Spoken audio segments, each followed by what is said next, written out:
How can you explain the fact that so many Christians believe in the Bible as it is these days, although you claim that it contradicts itself and it's so obvious? I didn't get the joke. What is it? Okay, how can you explain the fact that so many Christians believe in the Bible as it is these days, although you claim that it contradicts itself and it's so obvious? You see, brainwashing. Brain. We all get brainwashed. See, last time when I came in 77, I was speaking to students and professors in the University of Berkeley, San Francisco. And I said, you are all brainwashed. So one professor stood up and corrected me. He says, no, programmed. I said, I beg your pardon, programmed. We are all getting programmed. You see, we are all programmed from childhood into certain beliefs, certain attitudes. And if nobody comes along with a better understanding knowledge to reprogram you, to deprogram you, you remain there. Because he's like a drowning man. He's found something. You know, you say, look, this book can't help you. It is the spirit within you that has helped you. You have been an alcoholic all your life. And you were looking for a way out. You wanted somebody to help you. You know, you go home and you see your wife is terrified. You find the children are terrified. They're all getting out of your way. You know what's going on. You know it's terrible, it's horrible. But what can you do? What can you do? You don't like it, but you are helpless. You are in the clutches of this devil, alcohol. And there comes along a person with a little charisma, and you know, he says, look man, think and believe that Christ is there for you. He's done everything for you. He's paid for you. Emotionally, you are in a mood for change. You are like a drowning man, struggling to get out, to save yourself from drowning, and the straw, you know, that you hit upon the straw and you were able to come out. You say, the straw helped me. I says, no, it was the struggle that you have been going on in your heart and mind. The struggle you put up brought you to the shore, not the straw. But now when you are trying to explain that on a logical basis, it's look, it's your struggle that saved you. Your intention, your sincerity that saved you. So no, he's thinking that now you're trying to push him back into the mire. No, we are only explaining. But now people have gone through this experience and they're terrified. If they let go of this, Christ died for my sins. He saved me. He says, brother, it is your determination, your will, your faith that saved you. He says, no, Christ saved me. As if he's terrified. He says, you want to drown him again, you want to push him back into it. Which is not the case. So you see now, we have to give the people an alternative. They haven't got it. The only book they know is this. And this book they can see, the bulk of the people, they can see, man, what mess it has made. It hasn't got answers to the problems. So when he lets go or he grabs anything. Hare Krishna movement. You know, the guys with the little pigtail, they go around dancing with the yellow saffron clothes and with the drumming. No, look. It is the mind, you know, you want something, grab something, I say, I get peace here, I get peace there. So you join the Munis, you find peace. You join Hare Krishna movement, you get peace. It's any movement. It is what you were yearning for, that you were striving for, and these are just excuses. The straws. It's not the straws that are saving you. So our Christian brothers and sisters, they don't know anything about the Quran. They know nothing about the Quran. If their own book lets them down, what about any Eastern book? The Quran, an Eastern book, what can it do for you? They don't know this book. And the trouble is with us. We haven't done anything to educate them. We ourselves, we don't know anything about the Quran. The bulk of us. How do you speak to a Christian? My Arab brothers. You see, look, no knowledge. You are good Muslims. At heart, maybe you are good Muslims. You know the Quran. But how are you going to explain to them what the Quran says? In your heart and mind you understand when you say, Bismillahir Rahmanir Rahim, in the name of Allah, most gracious, most merciful. وَإِذْ قَالَتِ الْمَلَائِكَةُ يَا مَرْيَمُ وَإِذْ قَالَتِ الْمَلَائِكَةُ يَا مَرْيَمُ إِنَّ اللَّهَ اسْتَفَاكِ وَطَهَّرَكِ وَاسْتَفَاكِ عَلَى نِسَاءِ الْعَالَمِينَ. Beautiful. Translate it. Translate it for your hearer. How are you going to translate it? So, well, you see, the angel came and he told, look, what else can you do? You know yourself, you understood it beautifully, mashallah. You know what it says. But now, you don't know the language, you don't know the right terminology. See, you are just a new person here. You are maybe a mathematician and electronics and all that. But this language, how to translate what you are reading, you don't know. So my brother said about you people, he said, look, those Qurans are for the non-Muslim, American. He didn't use the word non-Muslim, but that's what he meant. American, most of you might be born here, you're also American. Muslim, born here, you're American. But he said, no. He had in mind non-Muslim American, so he let them have it. But that's also not good enough. You see, I said, you Arab also need it. Believe me, you need this translation. In this environment at home, you don't need it. Allah, in the sight of Allah, you don't need it. Translations you don't need. But now to talk to this, in this ocean of westernization, Christendom, English environment, you need a translation to put the correct words, correct meanings of what you're reading. It's there in the mind, but you can't reproduce it. So now you get the translation, Surah Ali Imran, chapter 3, verse 42, Bismillahir Rahmanir Rahim, like this one here. Bismillahir Rahmanir Rahim. So, وَإِذْ قَالَتِ الْمَلَائِكَةُ يَا مَرْيَمُ. So behold, the angel said, O Mary, إِنَّ اللَّهَ اسْتَفَاكِ وَطَهَّرَكِ وَاسْتَفَاكِ عَلَى نِسَاءِ الْعَالَمِينَ. That God Almighty has chosen thee and purified thee, chosen thee above the women of all nations. Ya Maryam uqnuti li rabbiki wasjudi warka'i ma'a raki'in. So, O Mary, worship thy Lord devoutly, prostrate thyself and bow down in prayer with those who bow down. Now, if you can memorize that English, you know Arabic already. I have experimented on groups of Arab students in the Ad-Dahran University. You see, I said, now how many of you know? وَإِذْ قَالَتِ الْمَلَائِكَةُ يَا مَرْيَمُ إِنَّ اللَّهَ اسْتَفَاكِ وَطَهَّرَكِ. How many of you? And almost 80% put up their hands. I said, are you all Hafizul Quran? He says, no. They said, how do you know? Well, constant reading, your language, easy to retain. Right. I says, mashallah, you have done the job, you know it. Now I said, now how to improve English? I'm going to teach you how to improve your English. You see, I learn many languages. I know many languages, samples. I can quote you Indonesian, Swahili, Spanish, what language? Nigerian, Zulu, Tswana, Afrikaans, Zulu, Arabic, Hebrew. What language you want to hear? Tell me quickly. Of this I have name. What language you want to hear? Huh? German. I didn't say German. Come on. Any? The languages I said, Swahili, Indonesian or Malaysian, Spanish. Huh? Swahili. Setazameni mikono yangu na miguu yangu. Ya guwa ni mimi mwenyewe. Mshige ni muone. Wagua roho haina mwili na mifupa. No, I learn languages, different languages. It serves my purpose, you see. This Swahili, you see, Hebrew, I wanted to go to Israel to talk to my cousins, delivering the message from the last will and testament of Hazrat Musa alayhi salam.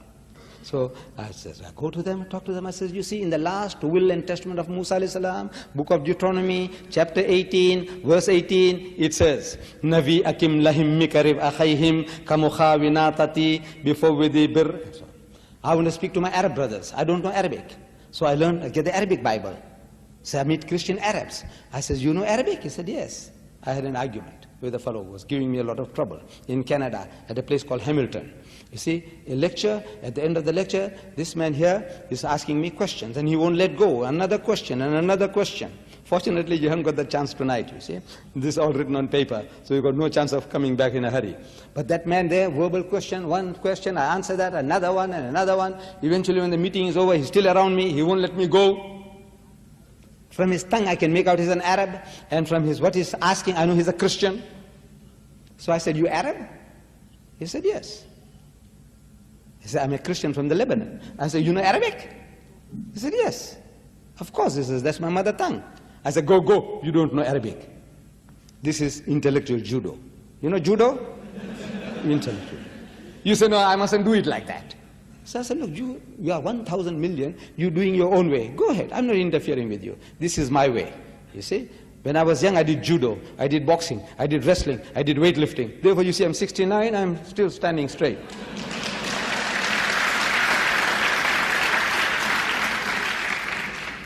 So I said, go, man, you don't know Arabic. He said, you mean to say you know my language better than me? I says, no. I'm ashamed to tell you that I'm a born Muslim, but I don't know Arabic. It's the language of the Quran, it's the language of Jannah, language of my Prophet, but I don't know Arabic. I'm ashamed of myself. Then said, what do you mean I don't know Arabic? I said, you see, you read this book, the Bible, in your own mother tongue, in Arabic. I said, yes. And I said, you are understanding the exact opposite of what you're reading. Not what is there. If you are told in the Bible, thou shalt not commit adultery, you are understanding as if it is saying, thou shalt commit adultery. So, what do you mean? You take me for a zombie? I said, no. I said, look, I will prove it to you. I will prove it to you. So I said, you remember when Jesus went to that upper room where they had the Last Supper after his alleged crucifixion? I said, he goes in and he wishes his disciples, Shalom Alaikum, peace be unto you, in Hebrew, same as Salam Alaikum. When he said, peace be unto you, I said, his disciples were terrified. So why were they terrified? When you meet your long-lost master, your uncle, your grandfather, you're happy. The Arab, as he embraces one another, kisses one another, I used to feel very funny before, but I'm used to it now. Some people in the village, they kiss on my forehead. You know, I feel so funny, you know. But now I'm getting used to it. However, the Arab or the Jew embraces one another. See, his master embrace. Instead of doing that, the guys are terrified. I said, why were they terrified? He says, no, Luke tells us, chapter 24, verse 36, that they were affrighted because they thought he was a spirit. I said, did he look like a spirit? He says, no. Then I said, why should they think the man is a spirit when he didn't look like one? He's puzzled. So I said, look, the reason is I gave all that. Then I said, you know, Jesus wants to assure them that they're not what they're thinking. They're thinking he has come back from the dead. He's resurrected. So he says, Unzuru ila yadayya wa rijlayya. Says, behold my hands and my feet. Inni ana huwa, that it is I myself. So husuni wanzuru, say, handle me and see. Fa inna ruha laysa lahu lahman wa izamun. For a spirit has no flesh and bones, as you see me have. And they felt him, and they believed not for joy, means they were overjoyed and wondered. What happened, man? We thought the man was dead and buried. So he says, Aindakum hahuna ta'am. Have you got anything to eat? فَنَاوَلُوهُ جُزْءًا مِّن سَمَكٍ وَشَيْئًا مِّن شَهَدِ عَسَلٍ فَأَخَذَ وَأَكَلَ قُدَّامَهُم. And they gave him a piece of broiled fish and a honeycomb, and he took it, and he ate in the very sight. As if to prove what? That is the ghost, he's a spook, he's a spirit. No, to prove I'm the same fellow man, damn fools, what are you afraid of me for? Shh, I bowled him over, this Arab Christian, that language. So I do learn these snippets are from different languages. I don't know Hebrew, I don't know Indonesian, I don't know, Arabic, but I don't know Spanish, but I can give it to you. So how do I do it? I say I have a unique way of learning. Unique method, unique. Nobody, I'm a unique person, you know that. There's not another person on earth. Everybody is unique. Wallah, everybody is unique. Everybody is unique. See, I'm not boasting, but everybody is unique. I told my wife one day that I'm unique. She doesn't believe it.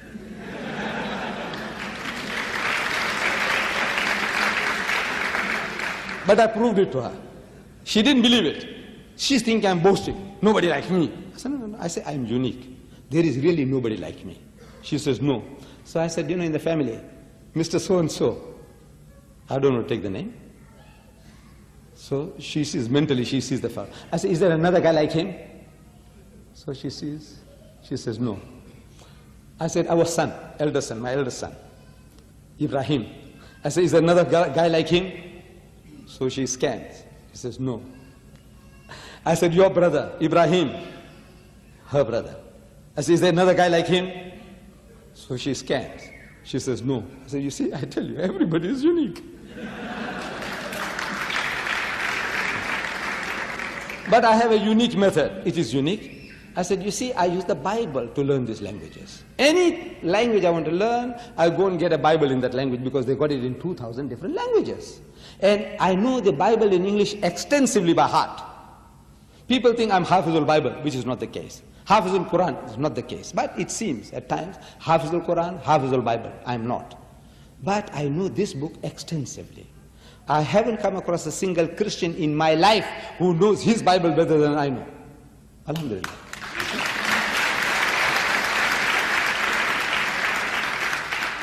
So because I know this so much by heart, if I want to learn Arabic, I get the Arabic Bible. And I open the verse which I already know. Very easy to learn and understand every word. I wanted Indonesian, I went and got an Indonesian Bible. So already what I know, I look for it in Indonesian. I wanted Zulu, I do the same. Swahili, I did the same. That's how I learned. It's a unique method. And I want you to do the same. In other words, I'm going to tell you all to go and buy Bibles and go and learn like that. I says no. But what I have in English, the Bible, you have in Arabic, the Quran. I said, use that.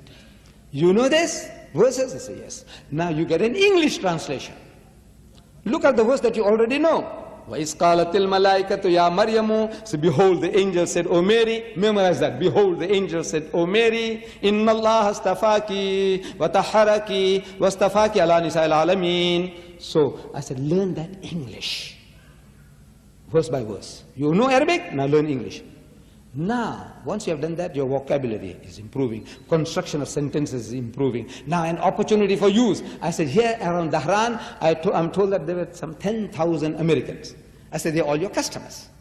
Any white man you see, you ask him, excuse me, sir, what church you belong to? He gives you a name. You know he's your customer. He says, you know, we believe in Jesus. I said, yes. He's thinking maybe you want some cigarettes or chocolate from him.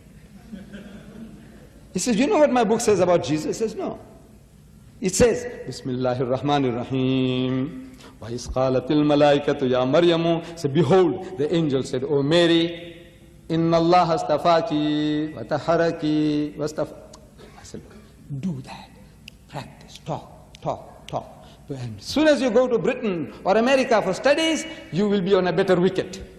You see, the biggest problem you students have, I know, at that conference I was told that number one problem when you come to this country, though you have learned English at home, your problem is language, number one. Second year, problem number one, language. Third year, problem number one, language. Fourth year, maybe language takes second place or third place. Some other problems. Language. That's your problem. So I said, now, this is how you master. You do Allah's work. You talk. You read Arabic. Allah gives you sawab. Every letter that you read, He gives 10 sawabs, blessings. When you say alif, lam, mim, 10, 30 sawabs. You say Bismillahir Rahmanir Rahim, it's 190 sawabs. So وَإِذْ قَالَتِ الْمَلَائِكَةُ يَا مَرْيَمُ, I didn't count them, but over 200 sawabs. Blessings, you're getting sawab. Arabic is becoming more fluent. Your English is improving. You're getting the courage now. Every time you meet a man, you can talk. You become a talker. You know, if we gave you the opportunity tomorrow morning to ask questions from the floor, not even a quarter of this will be here. You know that? Terrified. I've seen it again and again. As soon as they come and write, a flood of questions. Why? You are terrified to stand up and speak. Why? Because you're not used to. This is it. Stand up and speak, man. Ask. Make a fool of yourself. But as you keep on making a fool of yourself, you'll improve. Catch your customers. Here, man, what an opportunity. 200 million Americans. Everybody is prepared to listen to you in the language which you are now trying to acquire. Talk to him and bowl him over. Talk to him. Improve your English. Talk to him and get spiritual blessings that Allah may reward you here as well as in the hereafter.